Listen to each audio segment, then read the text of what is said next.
Welcome to the Deep Dive. Today, we're taking a huge stack of sources. We've got guides, linguistic studies, all kinds of conversational blueprints, and we're going to try and deliver the ultimate shortcut, a way to really sound like a native English speaker. We're going to forget perfect grammar for a minute.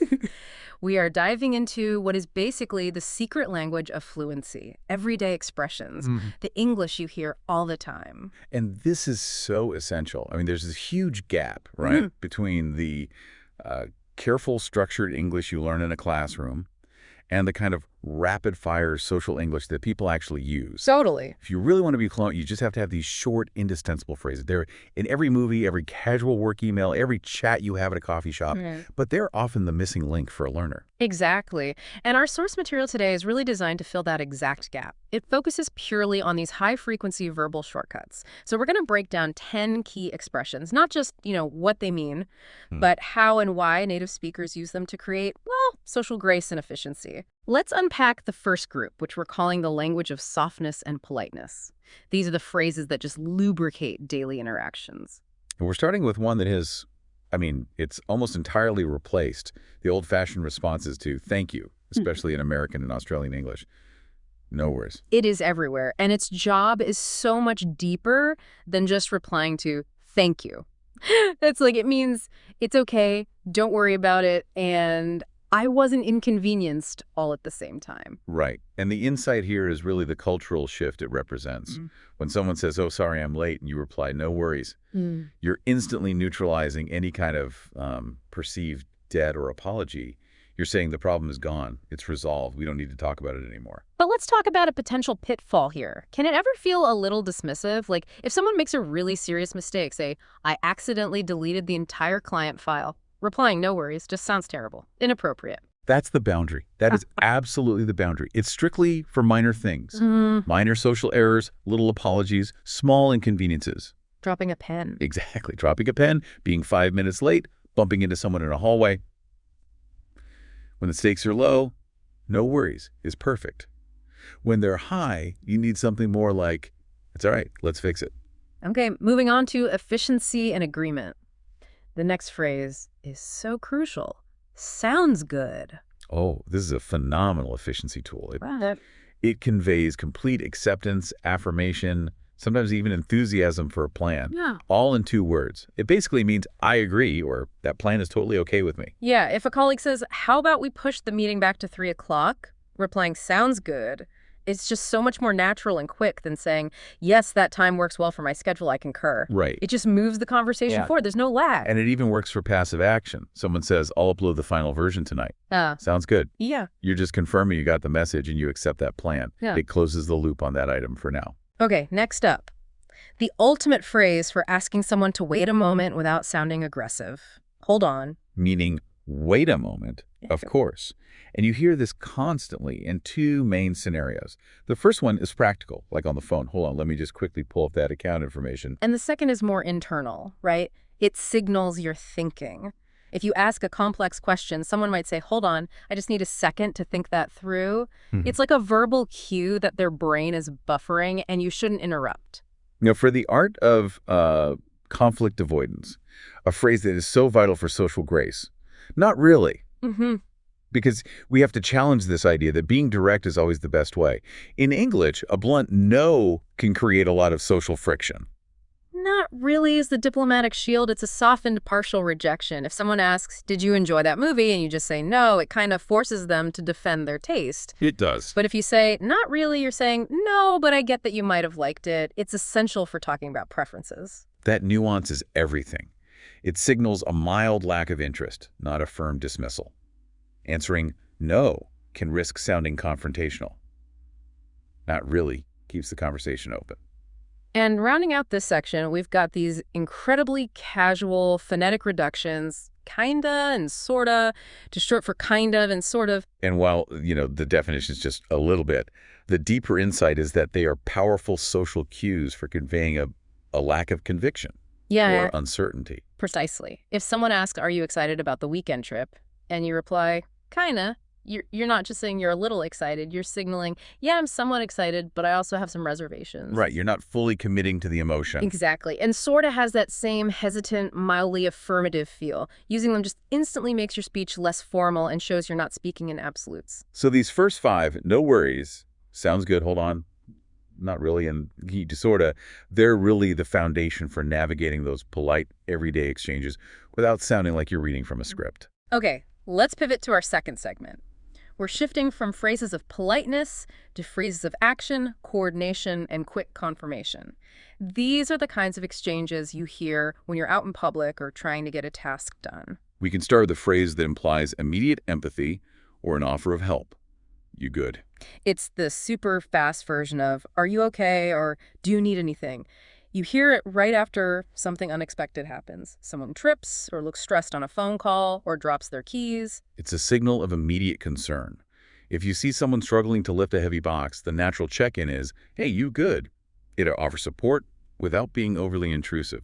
It's just simple, rapid, and compassionate. Next, the universal signal that you're leaving a place. I'm heading out. This just means I'm leaving now. And it's so efficient. I'm heading out. See you tomorrow at the office. It's used for leaving a physical place, but also for signaling a temporary shift. I'm heading out for a coffee run. Anyone want anything? But the context here is really important.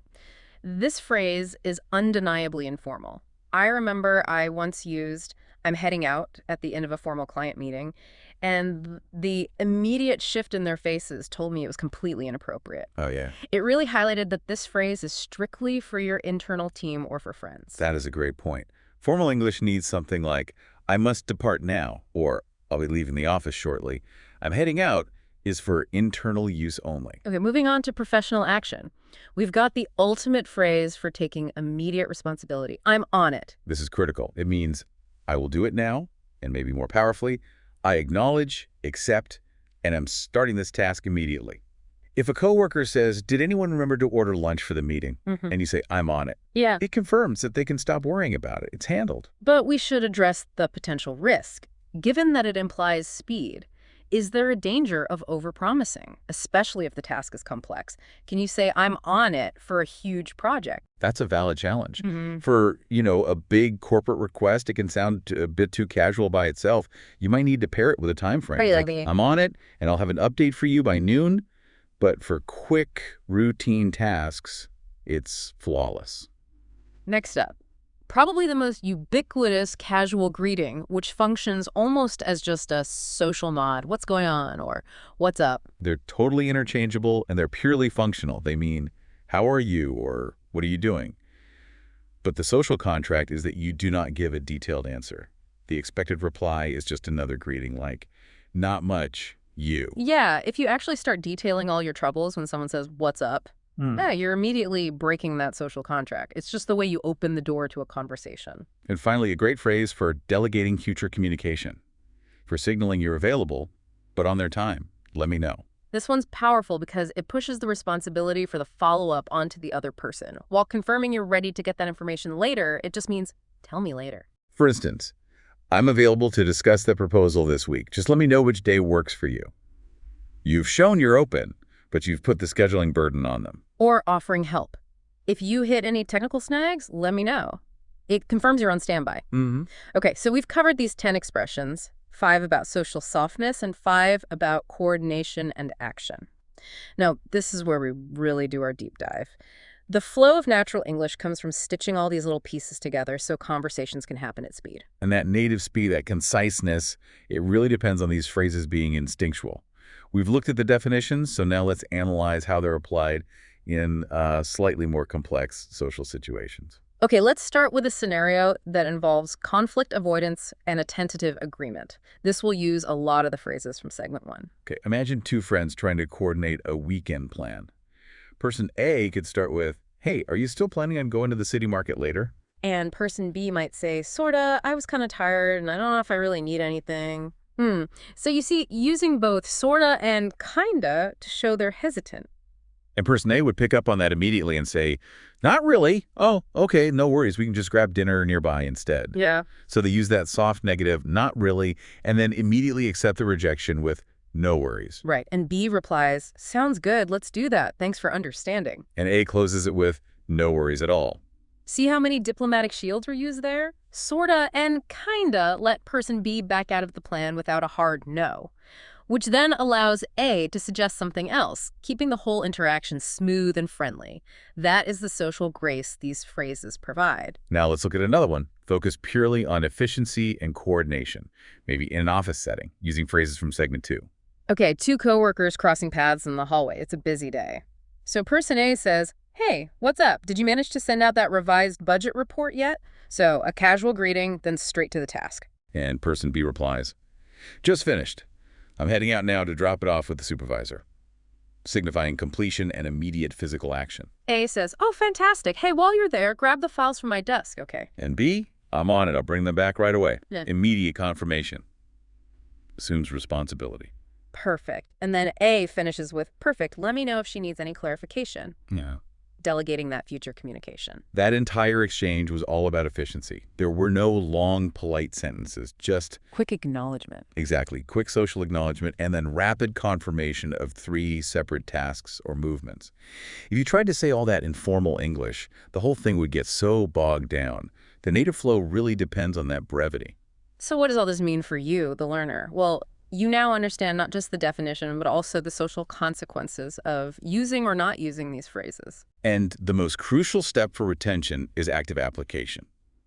You've got to shift from just passively learning this stuff to actively observing it. Spot these phrases in movies, on YouTube, or in conversations you overhear. It validates their use and helps them sink in as complete social actions, not just words to analyze. And the second step is so important. Practice. You have to use these phrases out loud. Consciously incorporating them into your speech is what makes those natural inflections become automatic. The more you use them to soften an answer or signal what you're doing, the more natural your English will sound and the less likely you are to sound confrontational or overly formal. Indeed. We've shown you how these phrases work together as a whole system for social conciseness and fluidity. So, as our final provocative thought today, we've got a challenge for you. A way to experience this fluency firsthand. We want you to consciously select 3 of these expressions, maybe not really, I'm on it, and sounds good, and really commit to weaving them into every conversation you have today. And pay attention, not just to how much quicker your exchanges become, but how much warmer the social response is when you use that linguistic softness. We hope this deep dive into everyday English gives you the confidence and the specific tools you need to move beyond just textbook fluency and start speaking with true social grace. We'll catch you on the next deep dive.